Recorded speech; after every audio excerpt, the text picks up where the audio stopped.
Olá, pessoal. Meu nome é Rebeca e nesse episódio vamos falar sobre o segundo ano do Laninha e o que esperar das safras para 2022.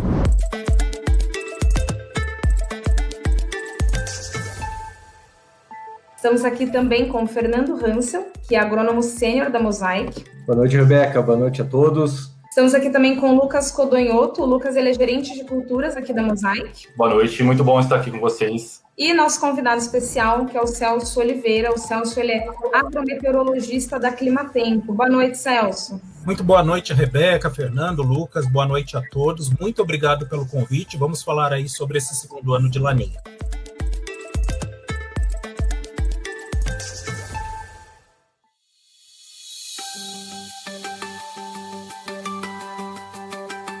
Bom, sejam todos bem-vindos e bem-vindas.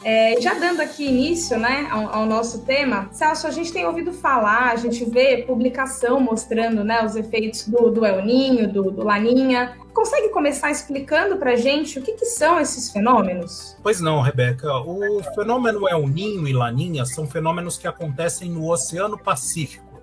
Tá? E o que é exatamente isso? O El Niño é uma área onde você tem na região equatorial desse oceano, a região justamente na divisa dos dois hemisférios, um aumento significativo da temperatura das águas desse oceano. Assim como Laninha é o resfriamento das águas do oceano. E por que a gente fala de oceano se nós estamos aqui no continente? Mais do que isso, por que a gente vai falar de um oceano que está do outro lado da América do Sul? Qual é o efeito dele? A questão é a seguinte, é que pensando no globo como um todo, 3/4 do globo a superfície é de água, de oceanos. Então, é natural que qualquer mudança na temperatura dos oceanos, primeiro, um oceano mais aquecido, por exemplo, ele evapora com mais facilidade. E esse vapor d'água que fica no ar acaba sendo distribuído pelos ventos, né, para todas as partes aí do globo, e no fim das contas esse vapor também é energia. Então isso acaba mudando a intensidade e direção dos ventos e, por consequência, a gente acaba observando uma mudança também do padrão de chuva, de temperatura em todo o globo. Então, no caso do El Niño, né, que é o aquecimento da água do Pacífico, imaginem o seguinte, né, se eu pegar aquelas mesas de reunião, né, aquelas mesas grandes de reunião, e começar a aquecer somente a mesa, depois de uma meia hora que eu for medir a temperatura da sala de reunião, essa temperatura vai estar mais elevada. Então, é importante sim monitorarmos o oceano, e no caso do El Niño, por exemplo, o aquecimento, ele faz com que aqui no Brasil especificamente, nós tenhamos aí um maior período chuvoso, né, na região sul do Brasil. As frentes frias têm mais dificuldade de avançar pela região sul, acabam provocando grande acumulado de chuva, e no norte e nordeste percebemos uma diminuição da precipitação. E o Laninha, né, que é o resfriamento das águas do Oceano Pacífico, inclusive estamos agora no segundo ano de Laninha, ele acaba fazendo com que essas frentes frias elas não deixam de passar pelo sul, mas elas passam mais pelo litoral. E aí que vem a grande questão. A gente fala muito dos rios voadores, né, da Amazônia, que é uma grande recicladora de água. Acontece que, qual que é o problema? Se as frentes frias passam muito longe, passam mais pela costa, essa umidade da Amazônia não é atraída pela frente fria na direção da região sul. E aí que acontecem os problemas associados à estiagem, que infelizmente estamos observando agora. Então, não deixa de passar os sistemas, mas há uma desconexão. Então é importante sabermos esses fenômenos El Niño, Laninha, justamente para termos uma ideia de como é que vai ser a qualidade da chuva, da temperatura no nosso ciclo agrícola. E como que você enxerga, né, as condições climáticas atuais, né, o que aconteceu em 2021 e qual que é a projeção aqui para os próximos meses? Nós tivemos nesse ciclo agora, nesse início de ciclo e comparado ao último, né, algumas coisas chamaram a atenção. Pensando em Brasil de uma forma geral, a gente até puxa um pouco antes, lembrando um pouco de 2020. A primavera de 2020, a regularização da chuva na primavera de 2020 aconteceu de forma muito tardia. A chuva atrasou em boa parte do país, e isso fez com que a instalação da primeira safra acontecesse de forma mais tardia. E isso acabou atrasando todo o ciclo, né? E o impacto maior foi observado justamente na segunda safra. Foi instalada de forma mais tardia, e aí é natural, quando você faz uma instalação de milho fora da época, avançando mais tempo do que deveria ser o ideal, você corre mais riscos. Riscos de quê? De estiagem porque o inverno normalmente é mais seco no Brasil, e o risco de geada. E foi o que infelizmente aconteceu no ano passado, né, com as geadas e com a estiagem. Já nesse ano, né, o que aconteceu é que a chuva ela regularizou mais rapidamente no Sudeste, Centro-Oeste, Norte e Nordeste. No Sul, as chuvas até foram boas em setembro e outubro, mas infelizmente, a partir de novembro, essa chuva diminuiu, e a partir daí começamos a ter problemas associados ao desenvolvimento da soja, do milho, enfim, todos esses problemas que a gente vem comentando aí nesses últimos meses. E o segundo ano do Laninha, ele é pior realmente, né? Porque a gente vê que as projeções elas não estão muito animadoras, né? Que a fase de transição para um ambiente mais neutro pode levar um pouco mais tempo do que o previsto. Na prática, o que isso significa? Pois é, isso é importante, porque muitas vezes, né, é muito comum perguntarem sobre a intensidade do resfriamento ou do fenômeno, né? Esse Laninha vai ser mais forte, mais fraco? Para ter uma ideia, se a gente for olhar a intensidade do fenômeno, é o quanto a água do oceano resfria ou esquenta, no caso do El Niño esquenta, no caso do Laninha resfria. Esse ano, o Laninha, teoricamente, está mais fraco do que o Laninha do ano passado, do verão passado. Mas a grande questão aí não é tanto a intensidade do fenômeno. Algo que a gente observa, e se pegar até os números, por exemplo, da Conab, das últimas safras, a gente percebe nitidamente que o segundo ano de Laninha é bem mais penoso, vamos dizer assim, para a agricultura do sul do Brasil do que o primeiro. E qual que é a lógica aí nessa questão? Bom, mesmo que você tenha um resfriamento forte do Pacífico no primeiro ano, você ainda vem de um período onde não existia ainda o Laninha e, por consequência, as chuvas no centro e sul do Brasil ainda aconteceram naquele período de forma razoável, a umidade do solo ainda está alta. Então, mesmo com esse primeiro ano de Laninha, já com uma primeira diminuição das chuvas, ainda há umidade suficiente para que você tenha o desenvolvimento da safra de forma razoável. Acontece o seguinte, quando tem o segundo ano do Laninha, o segundo ano de resfriamento, mesmo que esse fenômeno não seja tão forte, você já vem de uma umidade de solo baixa. E esse que é o grande problema. Você tem pouca margem para que a chuva, por exemplo, se der uma falha de, 10, 15 dias, eu ainda aguento. No caso do segundo ano de Laninha, você não tem mais esse período todo para esperar. Então, o que aconteceu e o que acontece normalmente? Você já vem de uma condição inicial ruim, umidade de solo mais baixa, e claro, por ser ano de Laninha, a chuva fica espaçada. Então as perdas são maiores. Só para ter uma ideia aí de números, a última vez que tivemos aí um Laninha, que o segundo ano foi pior que o primeiro, foi 2011, 2012. E a produção, por exemplo, de milho no Rio Grande do Sul caiu aproximadamente 40% em relação ao primeiro ano de Laninha. Então, é importante até falarmos com os nossos telespectadores, internautas, enfim, com os produtores, para que mais do que a intensidade, a gente perceba a questão da persistência. Se tivermos aí um segundo ano de Laninha, a situação costuma ser mais perigosa.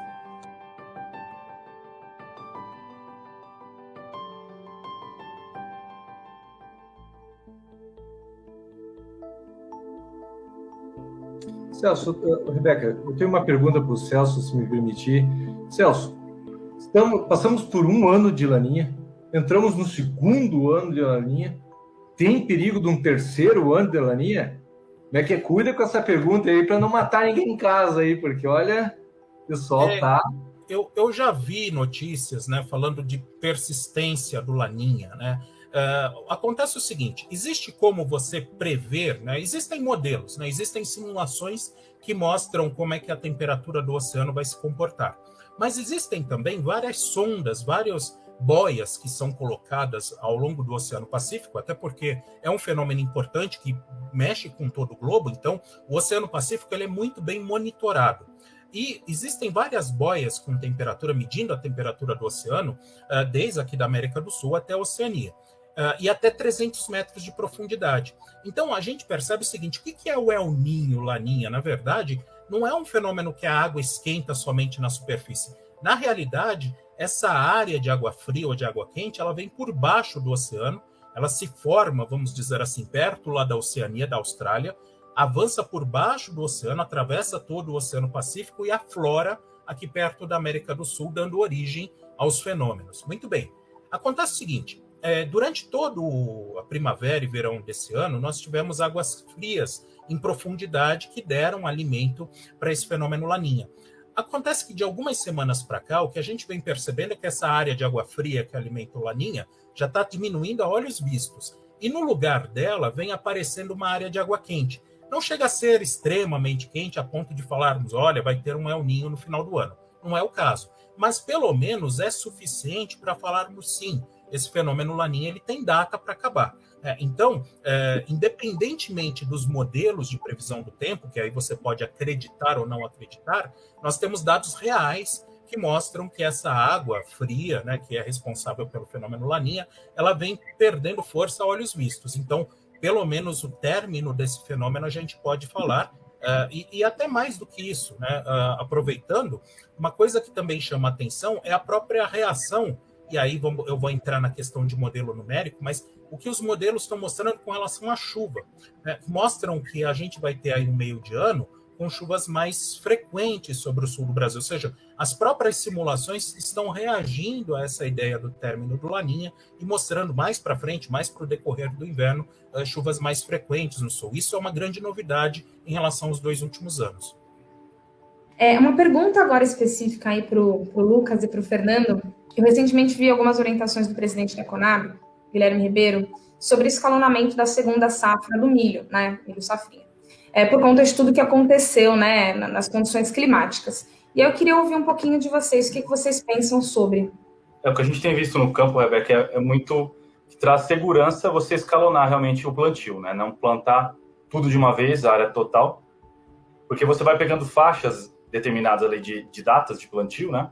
Se vem uma condição climática desfavorável e você tem datas de plantio diferentes, fez esse escalonamento, você tem mais chance de alguma das partes da sua lavoura não sofrer tanto, não estar tão suscetível naquele momento em que venha uma geada, que venha uma seca muito severa.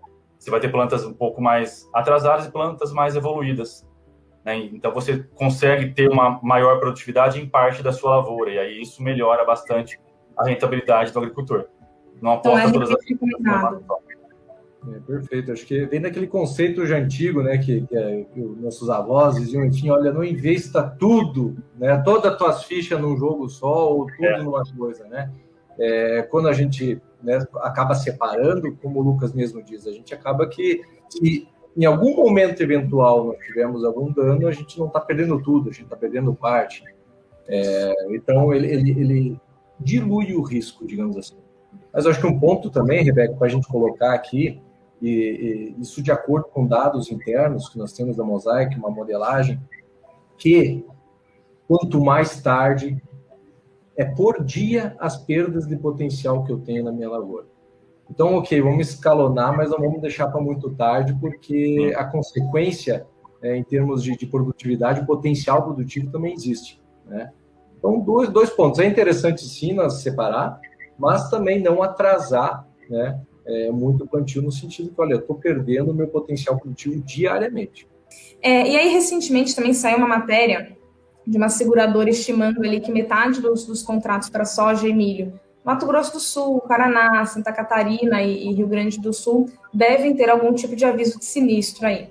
A gente está num dos piores fenômenos aí para a agricultura, né? E aí, na opinião de vocês, vale a pena, né, obter e acionar esse tipo de cobertura? Com certeza, a gente acredita que a segurança nunca é demais, né? É uma das coisas que nós priorizamos. Então, na dúvida, a gente não controla o clima, então, na dúvida, é sempre melhor fazer um seguro, né? A gente está com mais rentabilidade, assim, garantida.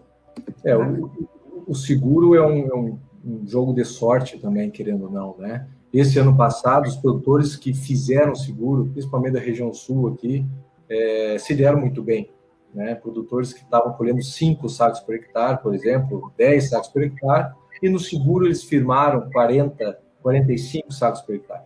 Então, eles asseguraram, sim, a rentabilidade deles do ano, né? Mas, claro, seguro é seguro, né? Às vezes tu precisa usar ele, às vezes não precisa. Mas eu gostaria de saber do Celso também a opinião dele. Não, eu acho altamente importante o seguro. O seguro é que, como, vamos dizer assim, o seguro que a gente faz para a nossa casa, para o nosso carro, pode ser que a gente não precise usar. mas pelo menos caso aconteça algo que, enfim, algum acidente, enfim, algum incidente, você tem justamente essa forma aí de ter um ressarcimento, enfim, daquele prejuízo que foi causado. Eu diria que é a mesma coisa. Então, para a agricultura, qual que é a questão? Você não controla, de fato, o clima. E, eventualmente, mesmo diante de uma condição favorável, a gente enxerga ainda, eventualmente, áreas que acabam sendo mais penalizadas. A chuva não cai por alguma questão de topografia, ou enfim. Então, ou mesmo granizo, que é muito comum aqui no centro e sul do Brasil, né, no final do inverno, no decorrer da primavera. Então, é o tipo de situação que eu sempre recomendo. O uso do seguro, fazer o seguro justamente para evitar aí alguma surpresa desagradável. E Lucas, você que tem bastante contato com o pessoal que está diretamente no campo, né? Queria que você contasse para a gente um pouquinho da percepção deles, né? O que está acontecendo, o que está sendo falado aí pelos produtores. Eu tenho conversado bastante com os nossos clientes, bastante agricultores, e eu tenho percebido muito uma certa insegurança, assim, o que vai acontecer daqui para frente, né? A gente vem de um ano aí que teve bastante problema de seca, principalmente região sul do Brasil. Teve geada que danificou bastante as lavouras, impactou na produtividade, na rentabilidade dos agricultores. E aí fica aquela dúvida, o que eu faço daqui para frente? Vale a pena ainda continuar investindo em tecnologias, continuar investindo numa boa semente, num bom fertilizante? E aí queria pedir para o Celso, em relação ao clima, Celso, o que eles podem esperar daqui para frente? Pessoal que está plantando safrinha agora, pessoal que vai plantar trigo daqui a pouco, né? Por junho, julho. Qual que é o cenário que você consegue ver? Curto prazo e um prazo um pouco mais longo. O importante, Lucas, logo de cara, antes da gente falar da previsão, é a nossa condição inicial. A instalação do safrinha no Brasil, de uma forma geral, e também Paraguai, enfim, está acontecendo de forma mais rápida do que o observado há um ano atrás. Com isso, você aproveita um pouco melhor o período do ciclo úmido, agora final de verão e decorrer do outono. O ciclo da cultura pega uma boa parte ainda das precipitações que costumam acontecer aí entre final de verão e início do outono, e além disso, né, com relação à geada que a gente viu no ano passado, lembrem que a primeira grande geada aconteceu no dia 30 de junho. Se tivéssemos uma instalação dentro da janela ideal, boa parte do milho já estaria salvo, já estaria no processo de colheita. Então, esse ano, justamente pensando em geada também, essa questão da onda de frio, não quero dizer que não tenhamos frio esse ano, mas pelo menos você evita que o ciclo da cultura avance até momentos, períodos que a temperatura costuma ser mais baixa. Pensando aí no curto prazo, né, o que vem acontecendo agora nesses últimos dias? Vem chovendo muito sobre Sudeste, Centro-Oeste, principalmente Minas, Goiás, Mato Grosso, parte aí do Mato Piba. Só que algo que chama atenção agora para a semana que vem e também ao longo da primeira quinzena de março é que a gangorra da chuva, né, que sempre tende ou mais para norte ou mais para sul do Brasil, ela volta para o sul. Volta a chover mais frequentemente sobre a região sul e volta a chover mais frequentemente também sobre Paraguai, Mato Grosso do Sul e interior de São Paulo. Isso é uma boa notícia porque aumenta a umidade do solo, também o Paraná, enfim. Isso ajuda a acelerar um pouco mais, trazer mais coragem, vamos dizer assim, justamente para o produtor, para ele prosseguir aí com esse plantio da segunda safra, e mais do que isso, a chuva prosseguindo até meados de março, ela traz aí uma umidade de solo melhor. Agora, não podemos nos esquecer que ainda estamos em laninha, e essa situação da volta da chuva para o sul é temporária. Então, entre a segunda quinzena de março e até mais ou menos a primeira quinzena de maio, as precipitações vão começar a acontecer de forma mais espaçada novamente. Então, ainda não saímos dessa situação de chuvas eventualmente mais espaçadas. Agora, pensando mais para o final do ciclo, segunda quinzena de maio, mesmo início de junho, a chuva volta a ganhar frequência. Por quê? Porque até lá já vai ter acabado o fenômeno Laninha, e aí as primeiras frentes frias mais fortes, né, que trazem aí alguma queda um pouco mais forte da temperatura, além de trazer essa queda de temperatura, costumam trazer chuva. Então, de uma forma geral, é claro, não temos aí no centro-sul do Brasil, Mercosul, ainda uma condição considerada ideal para o desenvolvimento do safrinha. Ainda existem alguns períodos eventualmente secos. Mas não temos aí uma situação onde a chuva não retorna, corta de vez, não é o caso. Então, a perspectiva é melhor, pensando aí num prazo um pouco mais longo. E Celso, queria aproveitar, tem bastante gente do Paraguai assistindo nós aqui. Dá um abraço para o pessoal do Paraguai, temos bastante clientes, bastante amigos lá. E para o Paraguai, apesar de estar perto do Brasil, você vê alguma situação específica para lá, de clima? O que você consegue trazer para nós do Paraguai? Então, com relação a essa precipitação que acontece, né, essa mesma chuva que volta para o sul, ela também alcança áreas do Paraguai. É claro que quando a gente olha para o Paraguai, áreas mais ao norte, mas aí já a instalação é bem mais escassa, né? No norte do país, essa chuva acontece de forma um pouco mais irregular. Mas pensando nas áreas, justamente as áreas majoritárias de instalação, né, na fronteira com Mato Grosso do Sul, na fronteira com o Paraná, mais ao sul também, a região de Encarnação, no sul do Paraguai, a expectativa é favorável agora com relação ao retorno da chuva. E o ponto aí para a gente monitorar é bem essa questão aí das chuvas mais espaçadas entre a segunda quinzena de março e meados de maio. Com relação ao frio, por enquanto, as simulações elas mostram que as ondas de frio elas vão acontecer já no final de maio, decorrer de junho, mas pegando áreas altas da região sul. Não pega tanto a área do Paraguai e também não pega, por exemplo, áreas do oeste e norte do Paraná. Agora, tem frio para esse ano, pensando não só no Paraguai, mas Brasil de uma forma geral? Tem previsão de frio, a previsão é para meados de julho, mas aí, nesse caso, como até foi comentado, como o safrinha vem acontecendo, a instalação vem acontecendo de forma mais precoce, essa onda de frio prevista para o final de julho, pegando o Paraguai, pegando o centro e sul do Brasil, ela não aconteceria num período onde o milho estivesse aí em desenvolvimento. Então, até existe onda de frio, mas o plantio mais precoce vai fazer com que boa parte do ciclo já esteja livre, né, desse risco mais para o meio do ano. Celso, pegando carona aqui, tem uma pergunta do Rogério Rocha. Ele está perguntando qual que é o mês, previsão de início das geadas. Olha só, o frio esse ano, por sinal, ele chega mais cedo. Tá? Em abril já há previsão de queda mais acentuada da temperatura, mas não a ponto de trazer geadas para áreas vulneráveis. Mas é bem provável, né? Na verdade, essa semana já geou em Urupema, lá em Santa Catarina. Tá? Mas é bem provável que a gente tenha em áreas do Planalto de Santa Catarina, no sul do Paraná, região de Palmas, um pouco próximo de Guarapuava, distrito de Entre Rios, é possível até em abril já termos o aparecimento de geadas fracas. Agora, pensando em geadas mais amplas, isso deve acontecer principalmente entre o final de maio e decorrer de junho, e aí alcançando mais áreas, por exemplo, Pato Branco, Francisco Beltrão, são áreas que têm potencial já para geadas a partir do final de maio, e pensando aí em algo mais generalizado, né, até como aconteceu no ano passado no Brasil, não diria que chegue até Goiás, mas pelo menos pensando aí em Mato Grosso do Sul, São Paulo, sul de Minas e Paraná, região sul como um todo, as simulações elas mostram maior chance desse tipo de fenômeno para o final do mês de julho. Né? Então, é interessante porque fala-se muito assim aqui no Brasil que a gente não costuma ter 2 anos de geadas fortes, né? Até por conta do nosso padrão tropical.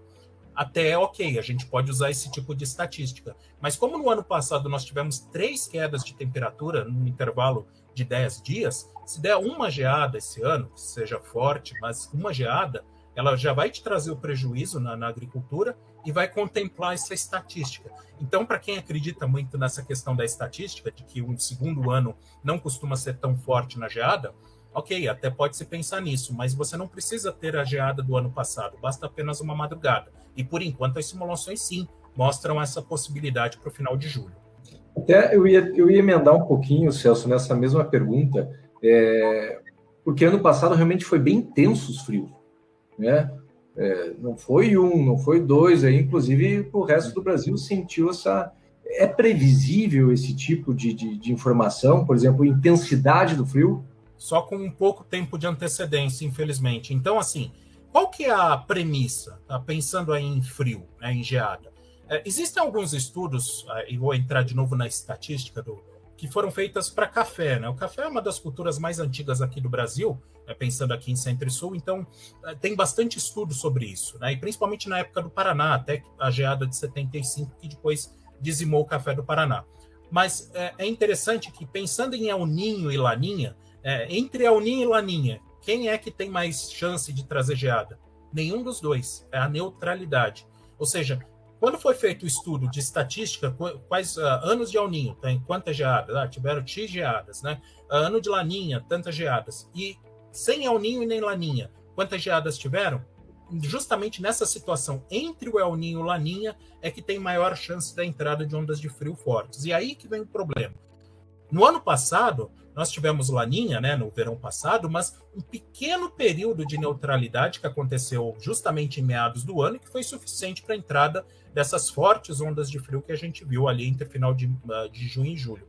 E outro ponto importante, existe um outro estudo que mostra o seguinte, que o Sol, claro, ele que movimenta toda a nossa atmosfera, e ele tem uma atividade, ele tem máximos e mínimos, né? Então, quando aparece, por exemplo, as manchas solares, o Sol está no máximo de atividade. E quando você tem um mínimo de atividade solar, também há um aumento da frequência de geadas. E esse ano, não que a gente esteja no mínimo, na verdade, a atividade solar está crescendo, mas ela vem de um mínimo, né, ainda está começando a subir, e aí que vem também o outro ponto. Então, há uma coincidência ainda entre essa questão da neutralidade do Laninha, que vai acabar até o meio do ano, e uma atividade solar que ainda está relativamente baixa. Então, por isso que a gente tem que monitorar. Agora, pensando na intensidade do fenômeno, né, que data, qual a área que vai ser atingida, isso normalmente com sorte com 15 dias de antecedência. Mas normalmente a gente trabalha aí com a hipótese de previsão mais assertiva com 7 dias de antecedência, porque é um fenômeno extremo. Então, não é o tipo de situação que, infelizmente, a gente consegue prever com muita antecedência. É por isso que a gente fala do seguro. Então, é essa que é a questão. No fim das contas, você vê que existem muitas incertezas.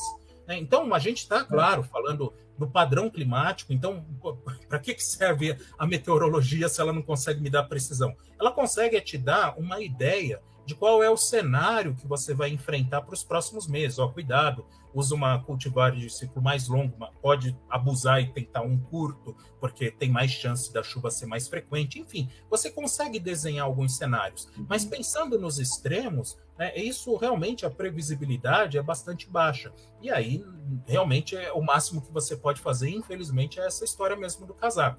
Agora, só para finalizar, tem alguns casos que aí você fala assim, olha, o risco é enorme. Por exemplo, o safrinha do ano passado, para falar que poderia ter geada, perdas associadas à estiagem, isso era o tipo de situação que era altamente provável, porque a instalação aconteceu de forma muito tardia. Então, tem algumas situações que você sabe que o risco é enorme. Ainda falando de previsão, né, Celso? A gente recebeu também uma pergunta aqui do YouTube do Rogério Rocha. Ele está perguntando qual que é a perspectiva para a primavera desse ano. Pois é, e esse é um ponto importante, até porque uma coisa que eu falo para todo mundo é que não veja o que aconteceu no ano anterior. Então, por exemplo, eu tive problema, porque choveu antes, choveu depois, atrasou, enfim. Se eu fizer isso, agora dá certo. Não faça, não leve em consideração o que aconteceu no ano anterior, porque dificilmente a atmosfera vai ter o mesmo padrão, né, no ano seguinte. E aí que vem o ponto. Bom, teoricamente acaba o Laninha, até há uma expectativa do Pacífico eventualmente esquentar um pouquinho, não, a gente vai ter uma neutralidade, mas talvez até com um pouco de viés quente, e aí esse é um ponto. A chuva no ano passado, ela espalhou muito rápido pelo Brasil. Então, setembro choveu forte no Rio Grande do Sul, outubro já Paraná, Paraguai, começou a espalhar pelo Sudeste e Centro-Oeste, daí para frente começou a chover mais intensamente e frequentemente sobre Sudeste, Centro-Oeste, Norte e Nordeste, e infelizmente o Sul foi penalizado com a falta de chuva. Para esse ano, para esse segundo semestre, o que vem chamando a atenção nas simulações é que há uma expectativa de chuva acima da média sobre a região sul no inverno, e essa precipitação acima da média ela continua persistindo em setembro, outubro, início de novembro. Se a chuva está mais forte no sul, é porque ela não consegue avançar muito para o centro e norte do país. Não diria, por enquanto, pessoal, que a gente vai ter um atraso, por exemplo, como aconteceu em 2020, né, da chuva, em alguns lugares deveria ter voltado a chover em setembro e só voltou em novembro. Não é o caso. Mas algo que chama atenção é que a chuva ela vai oscilar mais, né, no centro e norte do país, né, Sudeste, Centro-Oeste, Norte e Nordeste. Então, isso vai fazer com que o plantio, bem provável que não aconteça no mesmo ritmo, né, que aconteceu agora na primavera. E, por outro lado, a região sul acaba sendo beneficiada. Porque, assim, qual que é o ponto? quase todo ano existe a possibilidade de estiagem no sul, principalmente no Rio Grande do Sul. Tá? Faz parte do clima subtropical do Rio Grande do Sul. Tá? Acontece que você pode ter, por causa do fenômeno Laninha, essa situação sendo agravada e expandida. Foi o caso, chegou até Mato Grosso do Sul e São Paulo. Nesse contexto do segundo semestre, você acaba fazendo com que esse período seco ele seja diminuído. Então, você acaba tendo chuvas frequentes, pelo menos até meados de novembro. Isso garante, pelo menos, um término do desenvolvimento da safra de inverno e até mesmo uma boa parte do milho, por exemplo, do Rio Grande do Sul, da soja do Paraná. E aí, claro, mais para o final do ano, essa chuva começa a espalhar mais pelo Brasil e diminui um pouco no sul. Mas o que chama atenção é isso, é que a chuva aumenta, o período úmido aumenta um pouco mais no sul, na primavera que vem, e por consequência, sudeste, centro-norte do país deve ter aí mais oscilação dessa distribuição de chuva. Um mês mais chuvoso, um mês mais seco, e outra coisa, uma primavera mais quente, né? A primavera de 2022 mais quente do que foi a de 2021. Tem uma pergunta também, acho que é um pouquinho mais específica. Qual que é a previsão de chuva para o oeste paulista, né, no mês de março e de abril, especificamente Presidente Venceslau e Presidente Epitácio? Região de Pontal do Paranapanema. Olha só, há uma expectativa melhor agora está mais seco, né? Tem chovido pouco no oeste paulista, mas há uma perspectiva melhor já a partir da semana que vem, nessa última semana de fevereiro, já aumenta a intensidade da chuva, e essa precipitação mais frequente ela vai até meados de março. Tá? Então, uma boa notícia é que volta a aumentar a umidade do solo. O ponto aí tem que tomar um pouco de cuidado, que ainda estamos sob Laninha, é justamente o período que vai da segunda quinzena de março até mais ou menos meados de maio.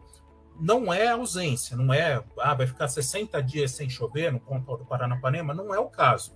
Mas o que vai ser perceptível é que aumenta de novo o espaçamento aí entre uma precipitação e outra. Então, naturalmente, a umidade do solo vai diminuindo. Então, esse é um ponto de atenção, entre mais ou menos 15 de março e 15 de maio. E aí, uma outra mudança que a gente vai perceber a partir do final de maio, e olhando para o inverno, né, é que não vamos ter chuvas, não vamos ter um inverno tão seco como foi o último. Os dois últimos, na verdade, tivemos Laninha nos últimos 2 anos, e isso provocou uma estiagem nesses 2 últimos anos, com muitas queimadas, inclusive, e tudo mais. Então, a perspectiva é que a gente tenha até alguma precipitação um pouquinho mais frequente, aí final de maio, decorrer de junho e também em julho. Mas essa é mais ou menos, é um tobogã. Melhora agora, diminui um pouco aí, principalmente em abril, melhora no final de maio, decorrer de junho.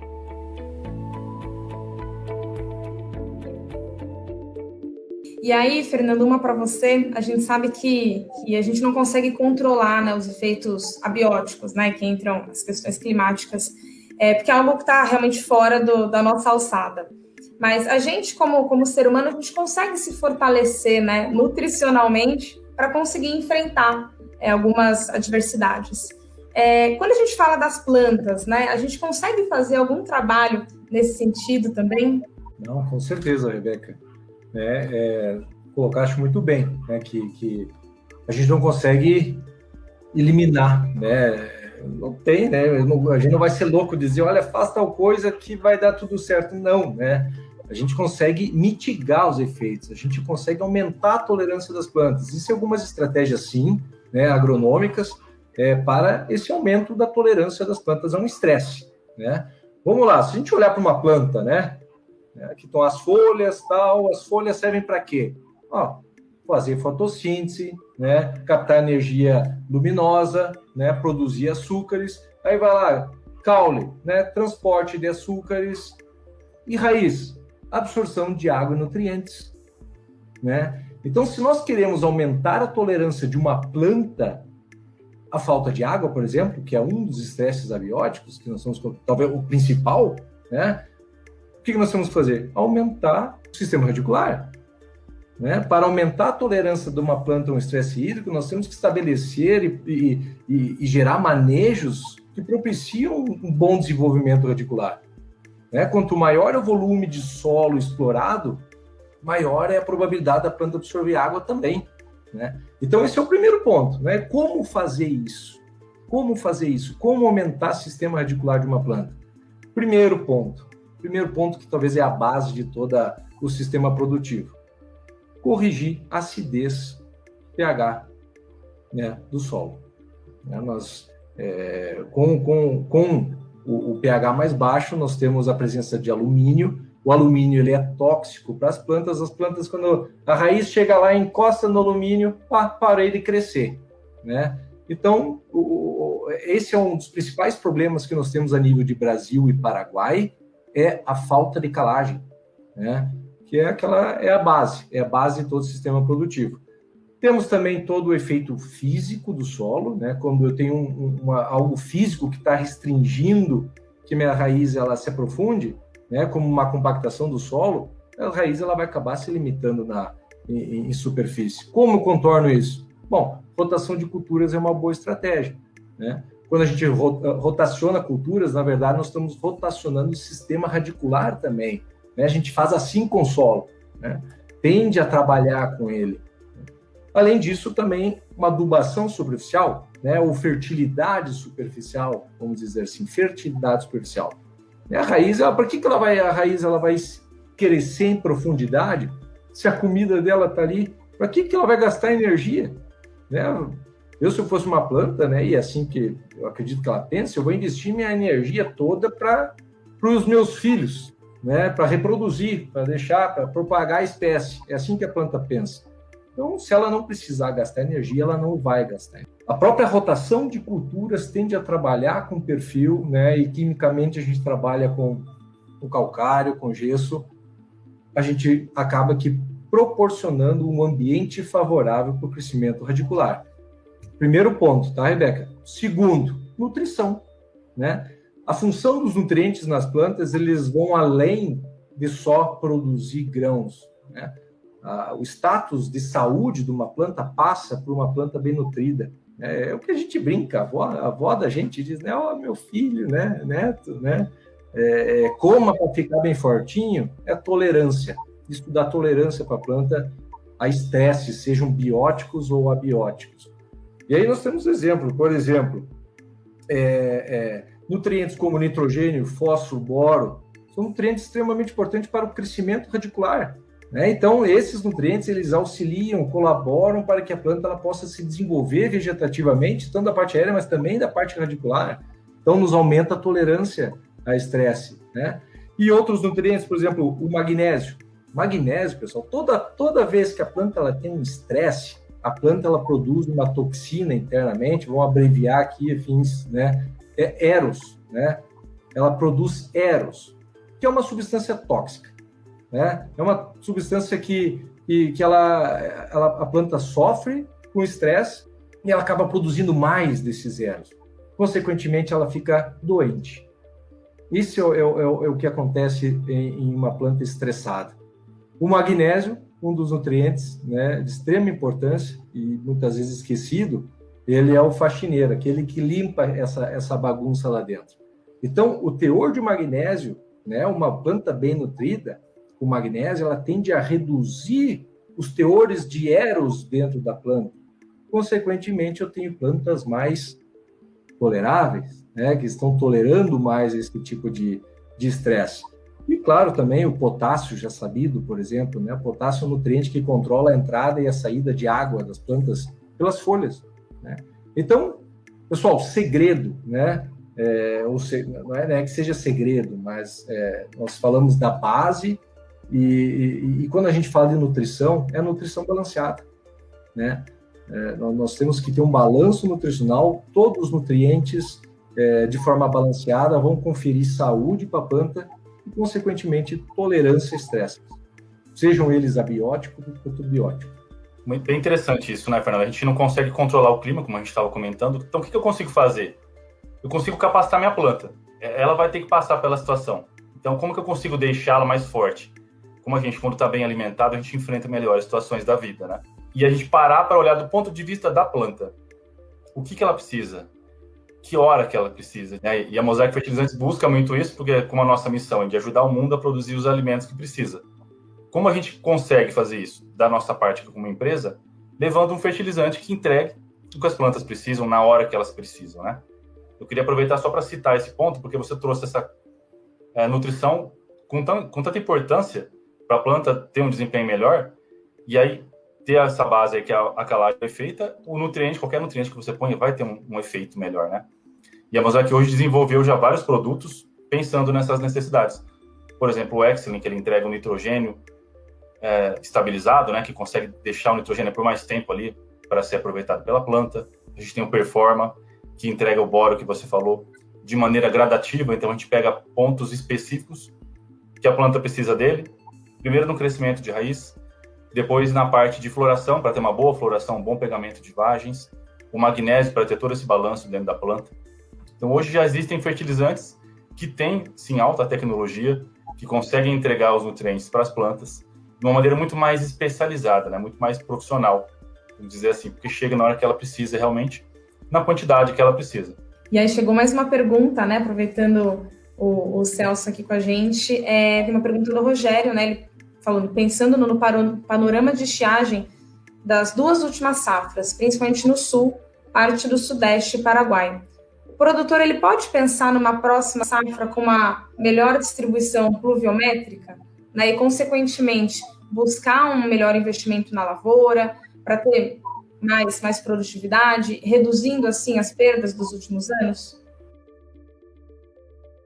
Dá para pensar assim, por causa do término do Laninha, né? Então, justamente, o término do fenômeno, é mais do que isso, até o que eu comentei no início, né? Quando a gente olha não só a simulação por computador, mas olha que realmente a temperatura do Oceano Pacífico em profundidade já não está tão fria, já vem aparecendo aí uma área de água mais quente, isso garante agora, no final do outono e decorrer do inverno, melhor distribuição da precipitação, sim, no Paraguai, Sul e partes aí de São Paulo e Mato Grosso do Sul. Então, a perspectiva é melhor.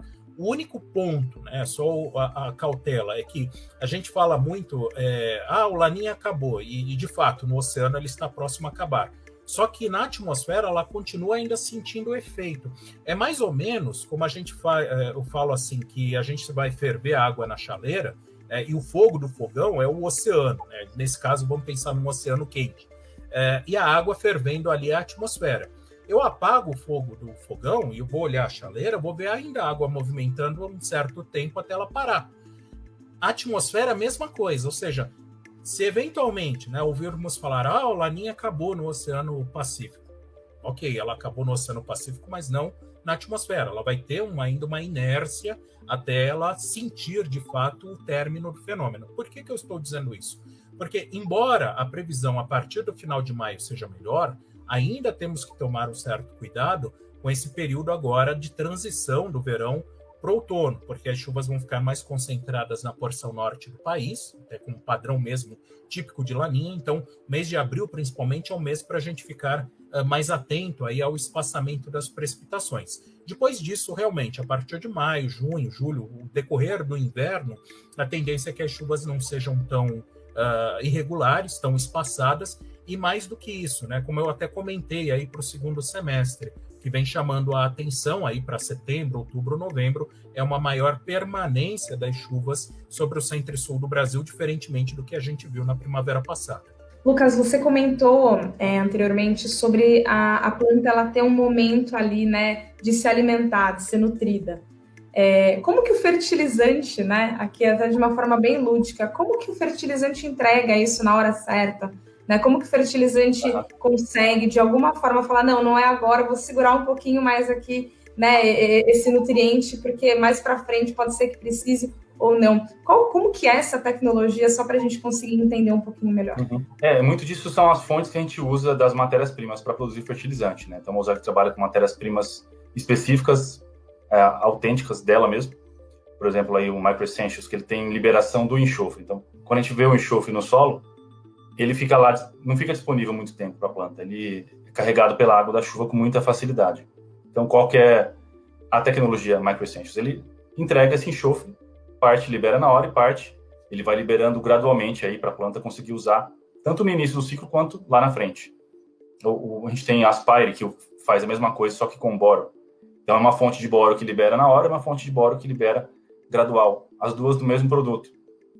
E a gente tem um Performa que combina essas tecnologias. Então, o Performa libera enxofre gradual, libera boro gradual, tem magnésio solúvel. Então, tudo está na tecnologia de que hora que vai liberar cada um está na fonte quitar esse nutriente. Se ele é mais solúvel, essa solubilidade imediata, se ele vai depender de uma reação ali para ir sendo entregue para a planta. E a gente vai conseguindo dosar isso para ela ter o nutriente exatamente naquela parte do ciclo em que ele é essencial, em que ele impacta em tecnologia. No boro, aí, como o Fernando falou, ele impacta no início do ciclo para crescimento de raiz. O enxofre também, o enxofre nasce no caso da soja, ele ajuda a nodular bem, então ele precisa estar presente no início do ciclo. E lá mais adiante, na parte de, quando acontece a floração, precisa ter o boro para conseguir ter um bom pegamento de flores, para a planta não abortar muitas flores, para o milho ter um bom crescimento do tubo polínico. E as fontes convencionais que a gente tem, elas não conseguem levar o boro até lá na frente. Geralmente é uma fonte só, em que esse nutriente é arrastado pela água e se perde. Aí você não tem mais ele presente no final do ciclo. Então, a gente observando essas necessidades aí, conseguimos desenvolver essas técnicas de ter essas fontes diferentes para entregar o nutriente na hora que a planta precisa. Eu estava comentando, né, em relação ao Excellent, e eu pensei que, olha, o Excellent realmente é como se fosse um seguro. Nós estávamos falando de seguro, né? O Excellent é exatamente um seguro que nós temos, né, contra a perda de nitrogênio. Né? Como que o clima vai agir, né? A gente não sabe. Né? A gente não sabe como é que altas temperaturas, ou enfim, aquela chuva que está vindo, aquela nuvem que parece que vai, negou, né? E assim por diante.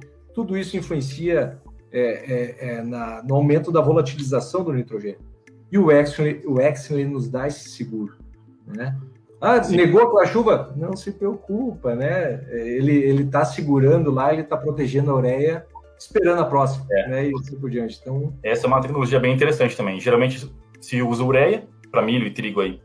Então, a condição ambiental lá de pouca umidade evapora com muita facilidade, né? Volatiliza. E o Excellent tem esse material aí, NBPT, que ele segura o nitrogênio por mais tempo. Então, realmente é esse seguro, porque se chover bastante, vai incorporar, mas se não chover com tanta proximidade ali, o Excellent consegue segurar esse nitrogênio por mais tempo. E a planta usar ele daqui a pouco quando chova bem. É exatamente o seguro, perfeitamente. Se chover, não vai embora junto, né? Isso, se chover, ele vai incorporar e a planta vai absorver normalmente.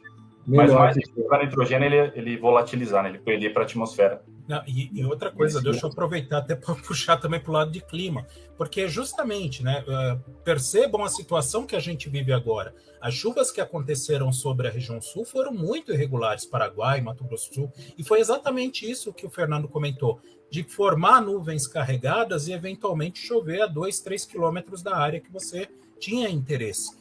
Então, eu recebo muita ligação também do pessoal querendo aplicar ureia e tendo essa dificuldade justamente por conta das chuvas irregulares. E aí, nesse caso, você não precisa se preocupar tanto com essa questão da chuva imediata logo depois da aplicação. Chegou mais uma perguntinha aqui. O que devo levar em consideração para o plantio do trigo, visto o Laninha? Bom, até com relação ao plantio do trigo, alguns pontos importantes aí, né? Para instalações que vão acontecer agora em abril, né? O Paraná, áreas mais baixas do Paraná já começam a instalar. Há uma competição aí entre milho safrinha e trigo, né? Agora no início do outono. E aí, um ponto importante é eventualmente termos aí chuvas mais irregulares, né? Nessas áreas que são instaladas de forma mais precoce. Agora, pensando no decorrer do ciclo, né, o que aconteceu, por exemplo, com o trigo aqui no Brasil nesse ano de 2021?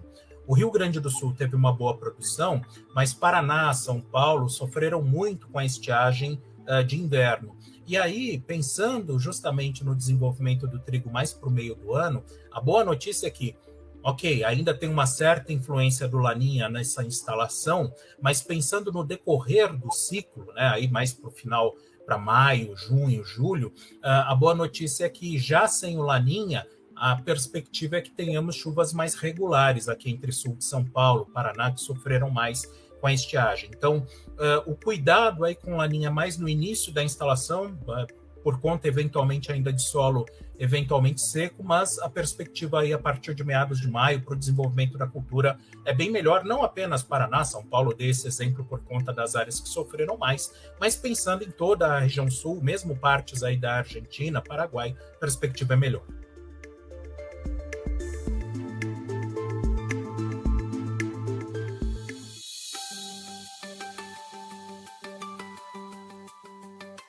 E aí queria pedir aqui para vocês, né, um conselho final para o produtor, um conselho final para quem está plantando, né, para quem está pensando em rentabilidade ali. O que vocês deixam de mensagem final aqui?